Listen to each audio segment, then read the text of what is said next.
Os, we're here. I'm here. This is me. I am here. I'm not on camera. Today, having a very bad face day. It's a thing that happens. I look like hell. I feel like hell. It's been crummy. It's been crummy as it goes. Face is doing a thing periodically with the skin of my face. It's very sensitive at times, and I can't shave for a couple of days, or at least until it's so bad that I have to shave over sensitive skin because I can't stand the growth of the beard. But it's been 4 days, and like that's a pretty long time for me. It's not enjoyable. Not going to be on camera this time around. Maybe I'll put some Isaac up or something just to have something on in the background. I'm not sure yet. We'll figure it out. But yeah, everything is a lot. It's always got to be a lot, and I don't know why. This is actually, it's very early, this go about. I have to be honest. We are super cheating. It is, well, I mean, it's not super cheating, but it is, it's Sunday. Here is the thing. It's Sunday night because I can't do this tomorrow. I'm going to be quite busy tomorrow. And Wednesday, I'm going to run out of cigarettes on Tuesday at the very latest. And that means that Wednesday, I will be an entirely a ball of incandescent rage. I will be rage for probably all of Tuesday afternoon, Tuesday evening, Wednesday. Hopefully it'll be out of my system by Thursday. I don't want to be filled with rage when I'm doing streams. Usually I am not, because I enjoy the streams, and I don't want to, I don't want to be on fire with everybody there, because nobody needs to deal with that. I'm saving is the thing. I'm not out of money. I have money. That money is being saved. I will not touch it. I'm being very good. I put someplace where I cannot see it. It is not in my bank account, because then I would use the debit card and it would just get nickeled and dimed. And I am saving this money because I'd like the surgery where a gal wants to be divested of her testicles. So I would like that surgery, and I feel like the surgery ought to be a lot easier and cheaper because I've already done part of it for them. I had my pipes cut ages back. That's a whole story.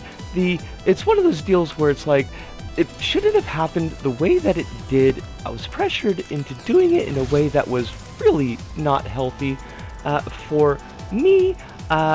But the decision worked out, so I'm left kind of ambivalent about the whole thing, because I'm real glad that I never had kids, because that would have been a whole problem. I mean, sometimes there's, there are those feelings, maybe semi-common among trans gals towards motherhood, but being a parent at that time, and any time up until now, would have definitely been not great to deal with. So, it was good that can't be a parent.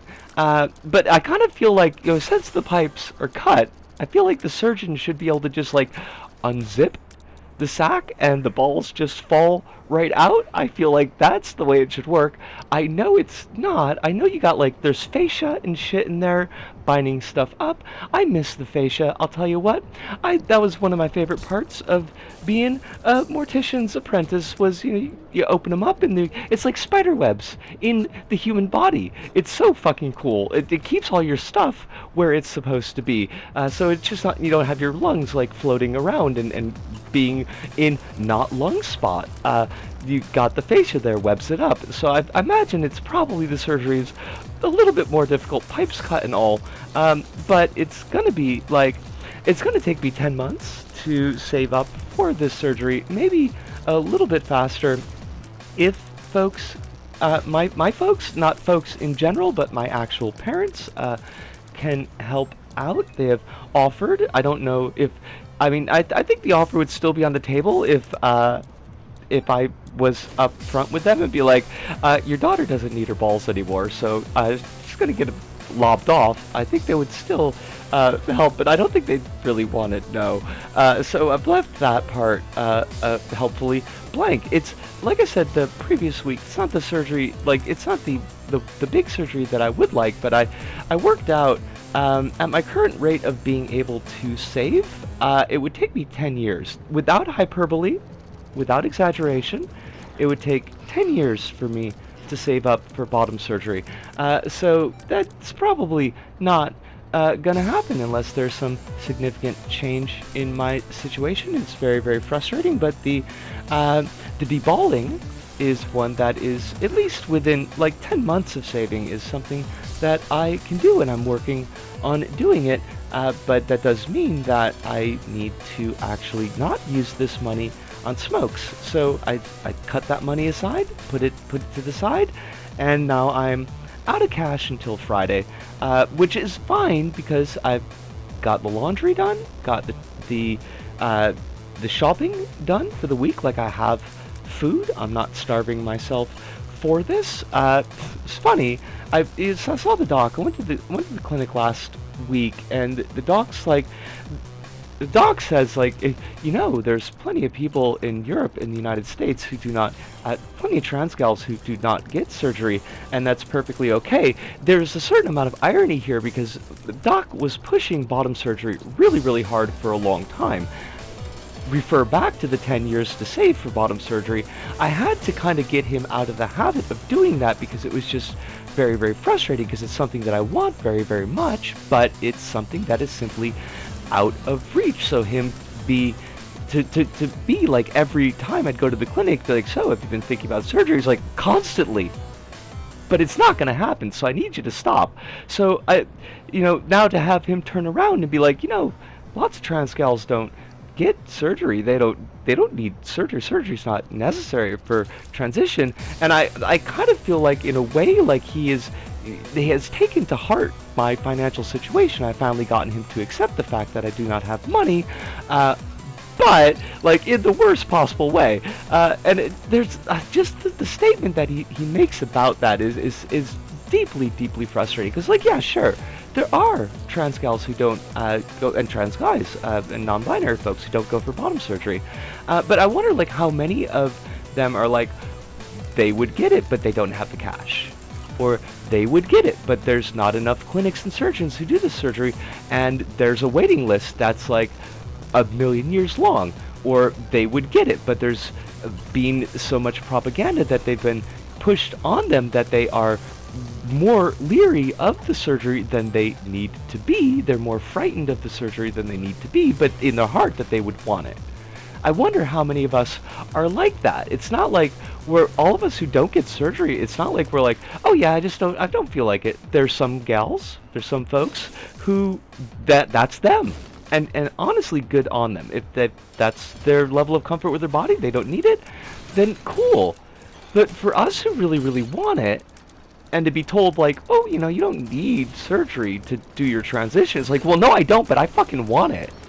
But anyways, tomorrow's going to be busy because I'm going to be meeting a friend. We're going to go to the Tokyo Pride House and see if they've got some leads on employment, better employment, because the employment that I got now is not great. It's real. It's a lot. We talked about before. It's soul crushing, but also it requires so much energy and it eats up so much time and it pays out so little. Even if I weren't saving for things that I need for my transition, like I couldn't afford to take classes. If I wanted to do further education, I very much want to do language learning. I can't afford that. Can't go to concerts. I can't go out. So it's like, I want to upgrade the job, and this is maybe, I've been to Tokyo Pride House a number of times, and their heart's in the right place, but they have yet to give me any advice that I've asked for that has been actually useful to my situation, and that just is the way that it is. When I was trying to find a clinic for HRT, and they gave me like a list of clinics that was like 5 or 6 years out of date, with like, and it was just phone numbers. It was just like a list of phone numbers with no notations, like, these ones have English speakers, or this is a easier clinic to go through than this other one. So they haven't been great, but they are part of the community here, and I do need to be part of the community, and letting folks know that I am here, and so that I can, I don't know what I want from all of this, but I just want to be around other queer people. That's kind of a first start. But we're past the 10 minutes point. That's where I am this week, and yay, we did it. But I gotta go. So from me, Mihkel, here in Tokyo, to all of you out there, wherever you may happen to be, thank you, arigato, arigato, sayonara, see you, and ciao.